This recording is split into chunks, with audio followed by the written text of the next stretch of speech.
ایک بوڑھی عورت تربوز کاٹنے لگی تو رونے لگی۔ بہو: اماں جی یہ تربوز ہے، پیاز نہیں جو آپ کی آنکھوں میں آنسو آ رہے ہیں۔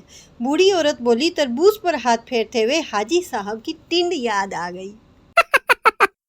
موسم اچھا ہونے پر پنکھوں کی سپیڈ یکدم سے اتنی تیز کیوں ہو جاتی ہے، جبکہ یہی پنکھے گرمی میں ایسے گھومتے ہیں جیسے کمبختوں نے نیند کی گولیاں کھا رکھی ہوں۔ موبائل کا پاس ورڈ تھا نہیں دسنا۔ ماما نے 3 بار پوچھا پاس ورڈ بتاؤ، میں نے 3 بار بتایا نہیں دسنا۔ اس کے بعد جو ہوا میں او بھی توانوں نہیں دسنا۔ ٹیچر سردار سے: ٹھنڈ کو جملے میں استعمال کرو۔ سردار: تسی سانوں سبق پڑھا دیتا، ساڈے پلے پوے نہ پوے، تواڈے تے ٹھنڈ پے گئی ہے نا۔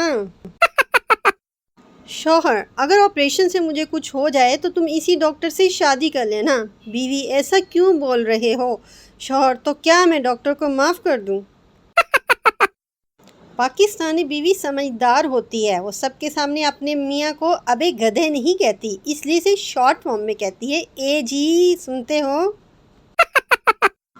تیری ہونے لگی ہوں، تجھ میں کھونے لگی ہوں، باقی کل بتا دوں گی، اب میں سونے لگی ہوں۔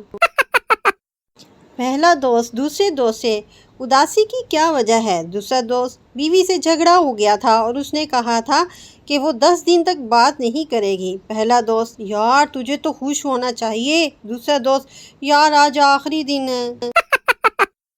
چھوٹے چھوٹے لفظ انسان کو غلام بنا دیتے ہیں، جیسے کہ قبول ہے، قبول ہے، قبول ہے۔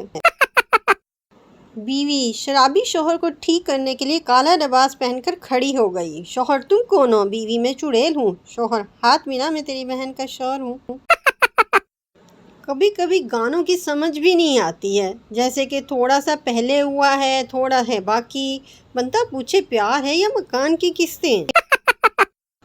کمبل رضائی کو کرو معاف، کولر اے سی کر لو صاف، پسینہ آئے گا اب دن رات، بنا نہائے نہیں بنے گی بات، اپنی طبیعت میں رکھو نرمی، میری طرف سے آپ سب کو ہیپی گرمی۔